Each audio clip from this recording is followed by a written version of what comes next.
یا رسول الکریم ما بعد۔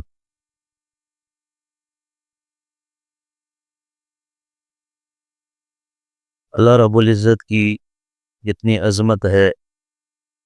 اس کا انسان کو استحضار نہیں ہوتا، یعنی اس کے تخیل میں اللہ تعالیٰ کی عظمت نہیں آتی۔ اس کی وجہ یہ ہے کہ ہم اس دنیا میں آ کر غفلت میں پڑ گئے، اس دنیا کی رنگینیوں کو اپنے دل میں بسا لیا، مقصد جو تھا اس مقصد سے غفلت اختیار کی، جس کی وجہ سے اللہ رب العزت کی ذات کی عظمت ہمارے دلوں میں باقی نہ رہی۔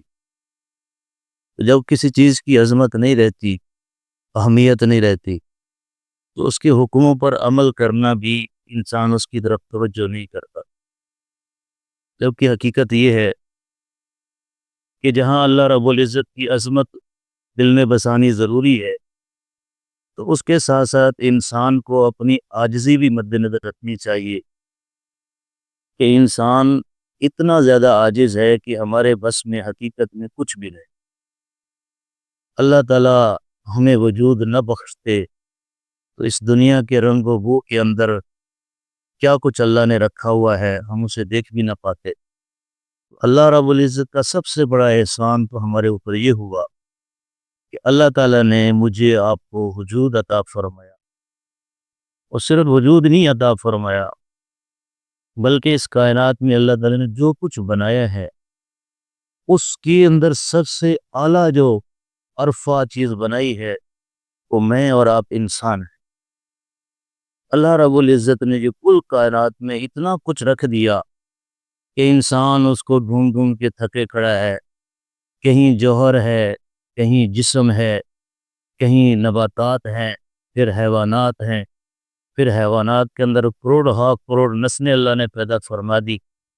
پھر اس پوری کائنات کا کل خلاصہ اللہ نے وہ انسان کو بنایا۔ جہاں ہمیں اپنی عاجزی کو مد نظر رکھنا ہے وہاں یہ بھی دیکھنا ہے کہ اس کل کائنات کا جو مقصود اصلی ہے وہ انسان ہے، وہ میں اور آپ ہے۔ یعنی ایک وقت اگر ایسا آیا کہ انسان اپنی تحقیق کرتے کرتے اس نتیجے پر پہنچے گا کہ ہمارے اندر اللہ نے جو کچھ رکھا ہے یہ کل عالم میں موجود ہے۔ اس لیے صوفیہ انسان کو کہتے ہیں کہ یہ عالم صغیر ہے، اور ہمارے باہر جو کچھ ہے یہ عالم کبیر ہے، یعنی بڑا عالم ہے۔ تو اللہ تعالیٰ یہ چاہتے ہیں کہ میں نے انسان کو بنایا جس مقصد کے لیے، اس مقصد کو یہ پورا کرے۔ اگر اس مقصد کو میں نے آپ نے پورا نہ کیا تو پھر اب زندگی ختم نہیں ہونی۔ یہ بات اچھی طرح ذہن میں رکھیں کہ اللہ تعالیٰ نے مجھے آپ کو جو پیدا فرما دیا، اللہ جانوروں کو فنا فرما دیں گے۔ کسی بکری نے کسی کو سینگ مارا ہے، اللہ ان دونوں کو زندہ کریں گے۔ جس کو سینگ مارا اس کو بدلہ دلوایا جائے گا، یعنی جس کو سینگ لگا ہے، اس کے بعد اللہ تعالیٰ ان دونوں کو فنا فرما دیں گے، نسیم منسیہ۔ اسی کو دیکھ کر کافر جہنمی جو ہے وہ کہیں گے، جن کا قول اللہ نے قرآن مجید میں نقل فرمایا ہے کہ کاش ہم یہ جانور ہی ہوتے تو ہمیں یہ عذاب نہ بھگتنا پڑتا۔ اللہ رب العزت نے مجھے آپ کو پیدا فرمایا، اب ہم نے ابد الاباد تک رہنا ہے۔ عالم بدلتے رہیں گے۔ عالم ارواح میں اللہ سے وعدہ کر کے آگے اللہ نے وہاں پوچھا تھا ہم سے، الست بربکم، تمہارا رب نہیں؟ سب نے وعدہ کیا تھا، قالوا بلی، قالوا جمع کا سیغہ ہے، یعنی سب نے یہ نعرہ لگایا کہ آپ ہی ہمارے رب ہیں۔ اور کل قیامت کو بھی ہر بندہ اللہ کی ربوبیت کو مانے گا۔ بات ہے کہ اس دور، اس جگہ کے اندر، اس دنیا کے اندر اگر اللہ کو رب مان لیا تو یہ صراط مستقیم بن جائے گا۔ عالم ارواح میں بھی الست بربکم ہونے کا بالکل رب، اس دنیا کے اندر بھی اگر رب کو رب مانا تو انشاءاللہ العزیز کل قیامت کا دن جو قائم ہونا ہے اس میں اللہ تعالیٰ عزت رفعت عطا فرمائیں گے، اور قبر کی زندگی جو آنے والی ہے وہ بھی اللہ روشن فرمائیں گے۔ لیکن اس سب کے لیے ضروری ہے کہ ربوبیت کا اقرار دل سے کرنا ہے۔ دل کے اندر جس ذات کی اہمیت ہوتی ہے، جب انسان تجربہ کر کے دیکھ لے، خوشی آتی ہے تو اسی ذات کی طرف توجہ ہوتی ہے، غم آتا ہے کو بھی وہی ذات یاد ہے۔ مثلا ایک بچے کو لے لیں، بچے کو خوشی آئی تو ماں باپ کی طرف دوڑے گا خوشی سنانے کے لیے، اور اگر بچے کو غم آیا تو بھی ماں باپ کو یاد کرتا ہے، کیونکہ اہمیت اس کے دل کے اندر ماں باپ کی ہے۔ اسی طرح اس دل کے ساتھ جب اللہ کے ساتھ تعلق جوڑیں گے تو اللہ تعالیٰ اپنے انعامات اکرامات اس دنیا میں بھی نصیب فرمائیں گے، آخرت میں بھی نصیب۔ اللہ نے فرمایا نا کہ ومن اعرض عن ذکری فإن له معیشۃ ضنکا، کہ میرے ذکر سے جو بندہ منہ موڑے گا، مجھے یاد نہیں کرے گا، میرا دھیان دل میں نہیں رکھے گا، تو اس کی میں معیشت تنگ کر دوں گا۔ اور جو اللہ کے ذکر کو دل میں بسائے گا، اللہ کی یاد اور دھیان رکھے گا، وَلَنُحْيِيَنَّهُ حَيَاةً طَيِّبَةً، اللہ فرماتے ہیں پاکیزہ زندگی دنیا میں دوں گا، گویا کہ دنیا کے اندر ہی جنت دیتا ہوں۔ تو مومنین کے لیے دو جنتیں، ایک دنیا کے اندر بھی اس کا دل جنت میں رہتا ہے، اور انشاءاللہ جنت میں تو اس نے جانا ہی جانا ہے۔ پھر اللہ تعالیٰ میرے آپ کے سامنے جو ہے حالات ایسے، پورا عالم اللہ نے بکھیرا ہوا ہے غور و فکر کے لیے۔ یہ جو اللہ پاک نے انسان کو عقل دی ہے نا، اس کا استعمال بہت ضروری ہے۔ ہمارے ساتھ تو سانیہ یہ ہے کہ ہم اس کا پورا زور اپنی دنیا بنانے میں لگا دیتے ہیں، جو اس کے اندر فنا ہی فنا ہے۔ لیکن جس ہستی کو سوچنا تھا، جس ہستی کی اس پوری مخلوقات کو سوچنا تھا، اللہ فرماتے ہیں غور و فکر تو کرو زمین آسمان میں۔ مثلا دیکھو نا، ایک صوفی نے غور کیا اور بے اختیار کہہ بٹا سبحان اللہ، کہ اللہ پاک نے اس جہان کے اندر گائے کا، بکری کا، مینگنی یا گوبر ہوتا ہے، ایک نجس چیز ہے جس کو انسان نہ دیکھنا پسند کرتا ہے نہ سونگھنا پسند کرتا ہے، کپڑے پر لگ جائے تو وہ کپڑا فوراً دھوتے ہیں، لیکن اس کو بھی اللہ پاک نے کیا طریقہ کار اختیار کیا کہ گائے گوبر کرتی ہے، اس کے اندر جو تری ہے وہ زمین چوس لیتی ہے اور گل و گلزار نکالتی ہے، پھول بوٹے اس کا پنا بڑھ جاتا ہے۔ ذمہ داروں سے پوچھ کر دیکھیں، اس کی زمین کی نمو بڑھ جاتی ہے، جو کہ ہمارے لیے نجس چیز ہے، اور اس کے اوپر جب سورج کی شعاعیں پڑتی ہیں، جو خشک ہوتا ہے جس کو ہم اپلے کہتے ہیں، اس اپلے کو اللہ نے چولہے میں جلوایا، روشنی پیدا کر دی، حرارت پیدا کر دی۔ تو اللہ تعالیٰ ادنا ترین گھٹیا ترین چیز کے اوپر جب اپنی ایک مخلوق سورج کی شعاعیں ڈالتا ہے، تو اللہ فرماتے ہیں دیکھو میں نے تمہارے اس کے کتنے فائدے کی چیزیں رکھ دی ہیں۔ اسی طرح اگر انسان اپنے دل کو اللہ کے انوارات کے سامنے رکھے گا تو آپ اندازہ تو کریں کہ اللہ اس کے اندر کیا گل و گلزار کو کھلائیں گے۔ گناہوں کی تو کوئی حیثیت ہی نہیں ہے، کوئی اوقات ہی نہیں ہے کہ اللہ کے ذکر کے ہوتے ہوئے انسان کے دل میں بس جائے۔ اب سانے اور مسئلہ یہ ہے کہ ہم جس عالم میں جی رہے ہیں، جو دور ہمارے اوپر گزر رہا ہے، بڑے فتنے کا دور ہے، بڑی نفسا نفسی کا دور ہے، یعنی بھائی بھائی کا ساتھ نہیں، رشتہ داروں کا ساتھ نہیں، ہمدردیاں نہیں، بڑے والدین کوئی خدمت نہیں کرتا، والدین ترستے ہیں اولاد کی صحبت کو، اور اولاد اپنے کاموں میں لگی ہوئی ہے، دوست کا خیال نہیں رکھا۔ نفسا نفسی کا ایک بے چینی کا عجیب عالم ہے، وہ تو اللہ نے پہلے فرمایا ہوا ہے کہ جو میرے ذکر سے اعراض کرے گا اس کے لیے معیشت تنگ کر دوں گا۔ اب یہ ذکر کیا چیز ہے؟ ذکر کا مطلب اللہ اللہ کرنا، یہ تو ہے ہی ہے، یہ ذکر خاص کیا ہے، لیکن اصل ذکر یہ ہے کہ میں اپنے دل کو ہر وقت اس توجہ میں رکھوں کہ میں جو عمل کر رہا ہوں یہ اللہ کے لیے پسندیدہ ہے یا ناپسندیدہ۔ دو ہی حالتیں ہیں بس انسان، کہ وہ حالت اللہ کے ہاں مطلوب محبوب مقصود ہے یا نہیں ہے۔ اگر میرا کوئی عمل ایسا ہے جو اللہ کی ناراضی کا سبب بن رہا ہے تو میرے لیے وبال ہے۔ یہ ہے ذکر، یعنی ہر وقت اپنی حالت کو ٹٹولتے رہنا، اپنے دل کو دیکھتے رہنا۔ دیکھو نا، اللہ تعالیٰ نے بڑے اصول ذکر فرمائے ہیں قرآن مجید میں، اس کے اندر ایک آیت کریمہ ہے آج میرے ذہن میں آ رہی تھی۔ اللہ فرماتے ہیں یعلم خائنۃ الاعین وما تخفی الصدور، یہ میری گویا کہ دلوں کی تمناؤں کی اللہ نے جڑ کاٹ کے رکھ دی ہے، کہ تم جو ہے نگاہ اٹھا کر بازار میں جا رہے، مولوی صاحب ہے جی، مسجد میں بیان بھی ہو رہا ہے، درس بھی ہو رہے، سب کچھ ہو رہے، لیکن موٹر سائیکل چلاتے ہوئے میں جو جا رہا ہوں، میرے سامنے کوئی آدمی اپنی گھر والی کو لے کر جا رہا ہے، اب میری آنکھوں کی چوری کو سوائے میرے رب کے کوئی نہیں جانتا، کہ میں نے اس کے قدموں کو دیکھ لیا، اس کے جسم کو دیکھ لیا، اور میں نے اپنے اندر اگر کوئی حظ اٹھا لیا، اپنے دل کے اندر کوئی سرور لے لیا، اللہ فرماتے ہیں میں تو تیری اس چوری کو جانتا ہوں نا، یعلم خائنۃ الاعین، آنکھوں کی چوری کو بھی میں جانتا ہوں، وہ اس رات کے ساتھ ہمارا تعلق ہے۔ تو دلوں کو اتنا صاف کرنا ہے کہ ماؤں بہنوں کی عزت میری نگاہوں سے بھی محفوظ، میرے ہاتھوں وغیرہ کی تو بات نہیں ہے، میری نگاہوں سے بھی دوسرے لوگ جو ہے وہ محفوظ رہیں، یہ اللہ کو چاہیے، اللہ کو مطلوب ہے، اللہ نے کھل کے بیان کی ہے۔ یعلم خائنۃ الاعین کیوں بیان کیا؟ تاکہ اپنی آنکھوں کی حفاظت کر۔ اچھا پھر دل کے اندر بھی ہے کہ جی میں نماز پڑھتا ہوں، روزہ رکھتا ہوں، الحمدللہ والدین کی خدمت بھی ہے، لیکن دل کے اندر ہی اللہ نے ایک ضمیر لگا دیا جو یہ بتائے گا کہ اپنے رب کے لیے سارے کام کیے ہیں یا اپنی خواہش کے لیے کام کیے۔ ایک آدمی اگر اپنی خواہش کے لیے بھی کوئی نیک کام کرتا ہے نا، اللہ کے یہاں اس کا کوئی اجر نہیں ہے۔ اللہ تو ہمارے دلوں کو، مخلوقات کو اللہ کے چہروں کو نہیں دیکھتے۔ بلال حبشی ہیں، کالے رنگ کے ہیں، ہونٹ موٹے ہیں،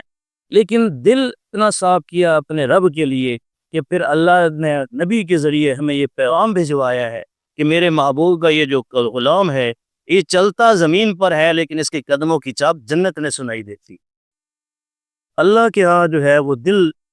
سونے والا دل مطلوب ہے۔ اللہ کے ذکر کا یہ مطلب ہے، میں عرض کر رہا تھا کہ اللہ کا ذکر کیا ہے؟ اللہ کا ذکر یہ ہے کہ اپنی 24 گھنٹے کی زندگی کو پرکھنا ہے، جانچنا ہے کہ میرا یہ عمل اپنے اللہ کے لیے ہے یا نہیں ہے۔ تو ذکر سیکھنے کی چیز ہے،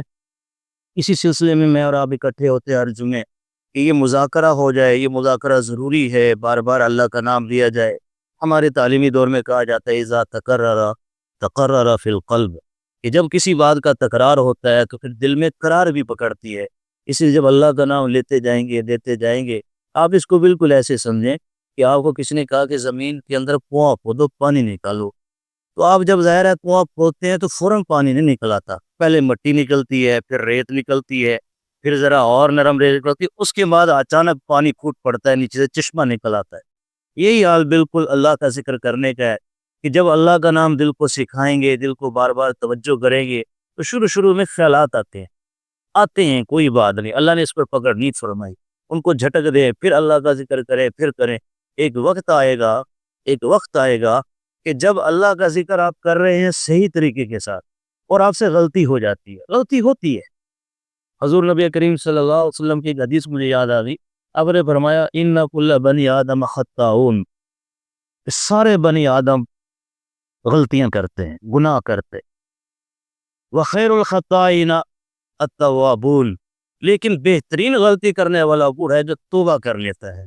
انبیاء کے ماں سوا جتنے بھی لوگ ہیں ہر وقت غلطی کرتے ہیں۔ اس پر ایک سوال دماغ میں آتا ہے کہ جی اس وقت تو ہم الحمدللہ مسجد میں بیٹھے ہیں، بیان ہو رہا ہے، اللہ کا ذکر ہی ہو رہا ہے، اللہ کے دین کی بات ہو رہی ہے، ہم نے نماز پڑھی ہے، کہہ رہا ہے اس وقت ہم غلطی نہیں کر رہے، جبکہ نبی علیہ السلام نے کلی طور پر فرما دیا کہ ان کل بنی آدم خطاؤن، ہر بنی آدم، جو بھی آدم کی اولاد ہے وہ گناہگار ہے، خطا کار ہے۔ تو اس کا جواب دیتے ہیں مفسرین کرام اور کسی نے احترام، وہ فرماتے ہیں کہ اللہ رب العزت کی انعامات ہم بندوں پر اتنے بے شمار ہیں کہ جس کا شکر ہم سے ادا ہو ہی نہیں سکتا، یہ شکر کا ادا نہ ہونا بھی خطا۔ اس اللہ کی مہربانی ہے کہ اللہ 24 گھنٹے میں ہمیں 5 نمازیں قبول فرما لیتے ہیں، پورے مال کے بجائے 2.5% مال پر جو راضی ہو جاتے ہیں، پوری زندگی میں ایک حج پر ہم سے راضی ہو جاتے ہیں، 12 مہینوں میں سے ایک مہینہ روزے رکھنے پر راضی ہو جاتے ہیں، یہ اللہ کا احسان ہے۔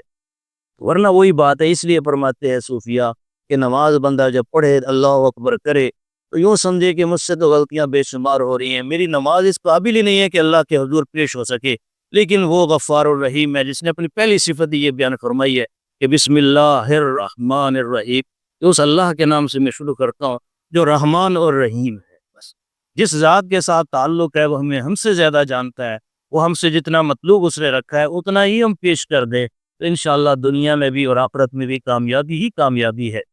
تو میں خیر عرض کر رہا تھا کہ جب دل ذکر سیکھتا ہے تو شروع میں اس کو خیالات آئیں گے، آتے، سب کو آتے، اس سے گھبرانا نہیں، اس سے یہ نہیں سمجھنا کہ شاید ہم سے ذکر ہو نہیں پا، یہ چند دنوں کی بات ہوتی ہے۔ خیالات آتے یوں سمجھے کہ میں کنواں کھود رہا ہوں، اللہ تعالیٰ جو ہے اس کے اندر سے جو نا ایمان کی حرارت نکالیں گے، تو شروع میں خیالات بھٹکیں گے ادھر ادھر، کوئی بات نہیں، پھر اپنے دل کو جو ہے اسی دل کے اوپر جما لے کہ میرا دل اللہ اللہ کر رہا ہے۔ تو میرے عزیز، ہمارے ہاں ایک بات یہ بھی چل پڑی ہے کہ رواج کے طور پہ کسی چیز کو کرنا، ایک لہر چلتی ہے کہ چلو جی تبلیغ میں چل رہے ہیں، جہاد میں جا رہے ہیں، خانقاہوں کے ساتھ جڑ گئے ہیں، ذکر کی مجلسوں میں آنا جانا شروع ہو گیا، لیکن زندگی میں اگر عملی تبدیلی نہیں آتی، خسارہ ہے۔ یہ ایک روٹین ورک تو ہوگا ضرور، ایک معمول کی ایک عادت بنا لی ہم نے کہ جب نماز پڑھنی ہے مسجد میں جانا ہی جانا ہے، لیکن دل کے اندر اللہ کی وہ عظمت نہیں بیٹھتی جو میری پوری زندگی پر حاوی ہو، کوئی فائدہ نہیں اس کا۔ نماز پڑھی اللہ کے لیے کہ یا اللہ تیری مانیں گے، نماز کے اندر دیکھو نا، نبی علیہ السلام نے فرمایا لا صلاۃ الا بفاتحۃ الکتاب، کہ سورہ فاتحہ کے بغیر نماز نہیں ہوتی، امام کے پیچھے نہیں پڑھنی۔ اب سورہ فاتحہ میں کیا ہے، وہاں بھی جملہ آتا ہے ایاک نعبد، کہ اللہ تیری عبادت کروں گا، تو عبادت صرف یہ جھکنے کا نام تھا؟ جب بات آئی کاروبار کی، دکان کی، وہاں بیٹھ کے جھوٹ بول رہا ہوں، جعلی سودے بیچ رہا ہوں۔ جب بات آئی معاملات کی، ڈنڈی مار رہا ہوں، لوگوں کے حقوق کھا رہا ہوں، یہ کون سی اللہ کی عبادت ہوئی؟ اللہ تعالیٰ پھر ایسی عبادت، اللہ نے ایک جملہ عجیب فرمایا سورہ اخلاص کے اندر کہ قل هو اللہ اللہ الصمد، کہ اللہ کی جو صفت سمدیت ہے یہ بھی دماغ میں رہے کہ اللہ کو میری آپ کی کسی قسم کی کسی عبادت کی کوئی ضرورت نہیں۔ یہ تو اللہ نے جو نظام بنایا ہے اس کے تحت ہم ہر وقت اللہ کے محتاج ہیں، اللہ کسی بھی گھڑی ہمارے محتاج نہیں۔ اللہ کے اندر انفعال نہیں ہے، وہ چیزوں سے متاثر نہیں ہوتے، ہم ہر چیز سے متاثر ہوتے ہیں، اللہ رب العزت کی ذات متاثر نہیں ہوتی۔ اس لیے کتنے بھی گناہ ہو گئے، ایک دفعہ ہاتھ اٹھا کے جب کہیں کہ اللہ معاف فرما دے، اللہ اسی وقت فرماتے جا معاف۔ ایسی ذات کے ساتھ تعلق، وہ بے نیاز ذات، ہماری کسی چیز کی اس کو ضرورت نہیں ہے، بس اللہ چاہتے ہیں کہ یہ میرا بندہ میرے ساتھ محبت تو کر کے دکھائے، میرے ساتھ تعلق تو جوڑ کے دکھائے، کہ یہ اتنا ہی بتا دے مجھے یا اللہ میں تیری عبادت کرتا ہوں، تیرے سامنے کرتا ہوں۔ اللہ نے یہ جملہ بڑا عجیب فرمایا ایاک نعبد، یا اللہ تیری عبادت کرتا ہوں، وایاک نستعین، اس کا مطلب یا اللہ اب تو میرے کام کر دے۔ یہ اس جملے کا مطلب یا اللہ ہم تیری عبادت کرتے ہیں، وایاک نستعین، تجھ سے مدد چاہتے ہیں، یہ کہہ رہے ہیں نا اللہ کو، گویا کہ اللہ یہی بتلا رہے ہیں کہ تو میری عبادت کرے گا تو میں تیرے سارے کام بنانے شروع کر دوں گا۔ تو وہ خیر، تو یہ چیزیں میں نے عرض کیا، پہلے ایک جملہ عرض کیا کہ جس ماحول میں ہم جی رہے ہیں ہر طرف گناہوں کی دعوت زیادہ ہے، ان کی محنت زیادہ ہے، معاشرے کے اندر نیکیوں کے مواقع بہت کم ہیں، یہ بھی اللہ رب العزت کا بہت بڑا احسان ہے۔ وہ تو میں نے اب دوسرے کی بات سمجھانے کے لیے عرض کر دیا کہ اس مسجد سے بیٹھے ہیں تو کیا یہ ہمارا ذکر ہے؟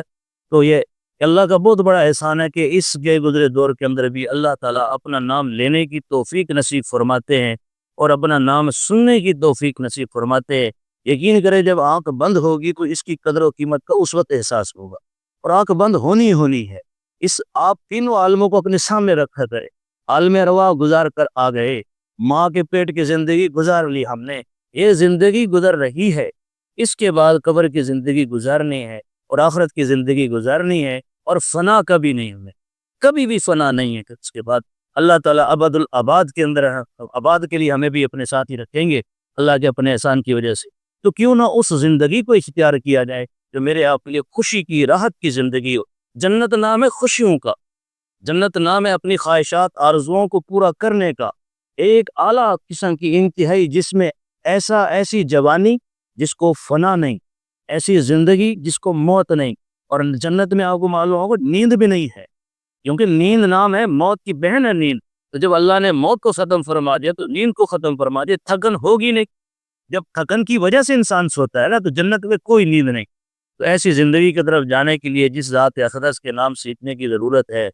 وہ تو اللہ پاک کا احسان ہے کہ کیونکہ حضور نبی کریم صلی اللہ علیہ وسلم کے بعد کسی اور نبی نے آنا نہیں، آپ کی ذات اقدس کو اللہ رب العزت نے نمونہ بنایا اور قیامت تک کے لیے بنایا، اور یہ ضروری بھی تھا اس لیے کہ حضور نبی کریم صلی اللہ علیہ وسلم خاتم الانبیاء ہیں، تمام انبیاء کے سردار ہے، تو آپ کو اللہ نے شریعت بھی ایسی دینی تھی کہ جس کے بعد پھر کوئی نبی آ نہیں سکتا، اس لیے کہ نبی جب دوسرا آتا ہے پہلی شریعت منسوخ ہو جاتی ہے۔ اللہ نے اپنے نبی کو اتنا اونچا رکھا ہے کہ آپ کے بعد کسی کے نبی کو نہیں رکھا، تو گویا کہ ایسی ہے جیسے مقتدی سارے آ گئے تو پھر امام آتا ہے، تو جب تمام انبیاء تشریف لے آئے تو پھر حضور نبی کریم صلی اللہ علیہ وسلم کی ذات اقدس تشریف لے آئی دنیا میں۔ آپ کی ذات اقدس سے جو اعمال نکلے ہیں، جو انوارات دنیا میں پھیلے ہیں، قیامت تک چلیں گے، خوش نصیبی یہ ہے کہ ان اعمال کو اپنی زندگیوں میں اپنا لے۔ وہ آپ علیہ الصلوۃ والسلام کی شکل کو اور صورت کو، چلنے کو، پھرنے کو، معاملات کو، والدین کے ساتھ کیسے، اولاد کے ساتھ کیسے، رشتہ داروں کے ساتھ کیسے، ہر قسم کی جو خیر ہی خیر، اسلام کیا ہے؟ خیر ہی خیر کا نام اسلام، سلامتی ہی سلامتی ہے۔ ہاں اپنے دل کو مائل کریں، قائل کریں، اللہ کا نام ہم سیکھتے ہیں، سیکھنا چاہیے، تو کیا کرنا ہوتا ہے ذکر میں نے پہلے بھی عرض کیا تھا، پھر اس کا تکرار کر لیتے ہیں کہ اپنے دل کے اندر توجہ کر کے، دل کے اوپر توجہ کر کے، کیا ہے کہ یوں سمجھیں کہ میں اللہ کے نام کو اس کے اندر داخل کر رہا ہوں، یا یوں سمجھ لیں کہ میرا یہ دل اللہ اللہ اللہ کہہ رہا ہے، اور اللہ کے نام کی اتنی برکت ہے، آپ محسوس کریں گے۔ ایک بات رہ گئی جو میں کہنا چاہتا تھا، آج بھول گیا، کہ یہ ذکر کا ایک فائدہ یہ بھی ہوتا ہے کہ اگر خدا نہ خواستہ انسان سے غلطی ہو جاتی ہے، پھر گناہ سرزد ہو گیا، صغیرہ یا کبیرہ، تو یہ ذکر کی برکت ہے کہ اس کو چین نہیں آئے گا، وہ اس گناہ کے بعد بے چین رہے گا، یار مجھ سے کیا ہو گیا، میرا رب مجھ سے، اس کو محسوس ہوگا کہ اللہ تعالیٰ رخ موڑ لیا، اللہ تعالیٰ نے رخ موڑ لیا کہ جا بھائی انہیں یہ کیا کیا۔ لیکن اس کے بعد پھر اللہ نے یہ جو حدیث میں نے آپ کو سنائی ہے کہ نبی علیہ السلام نے فرمایا کہ ہر بنی آدم خطا کرتا ہے، آگے حضور نے ایک عجیب جملہ فرمایا، خیر الخطائین،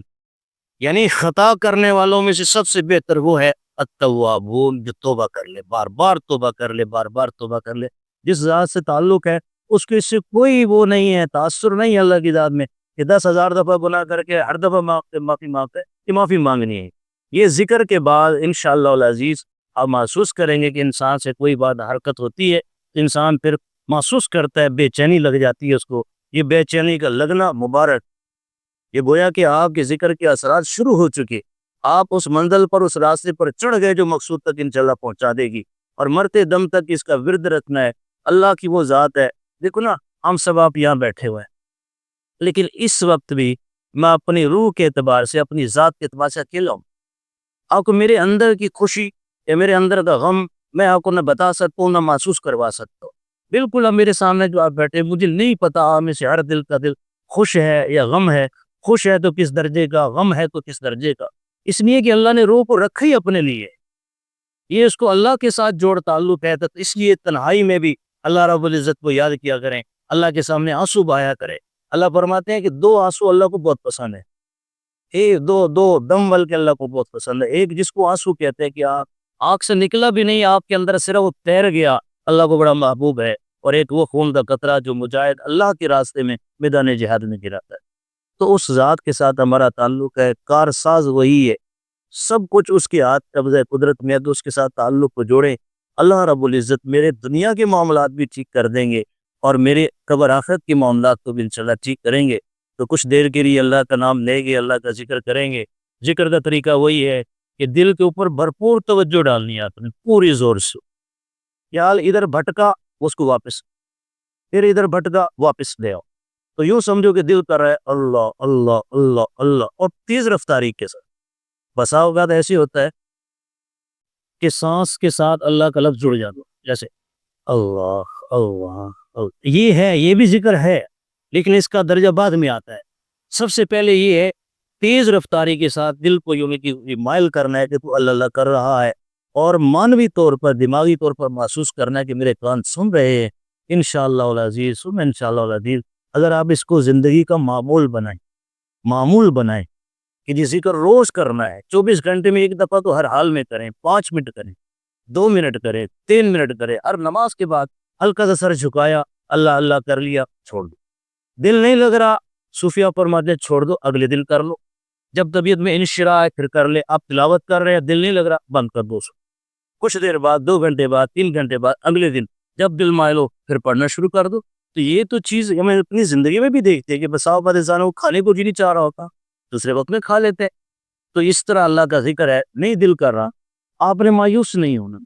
مایوس بھی نہیں ہونا، چھوڑنا بھی نہیں ہے۔ جس وقت نہیں کر رہا نہ پڑھو، جس وقت کرے، آپ کے پاس وقت ہو، فرصت ہو، اللہ کا نام لیں، آپ کی تنہائیاں آباد ہو جائیں گی، آپ کا دل روشن ہو جائے گا، دل کے اندر اللہ کی طرف سے انوارات اتریں گے، پھر اللہ رب العزت کا یہ نام خود آپ کو اندھیروں سے کھینچ کر روشنی ملے۔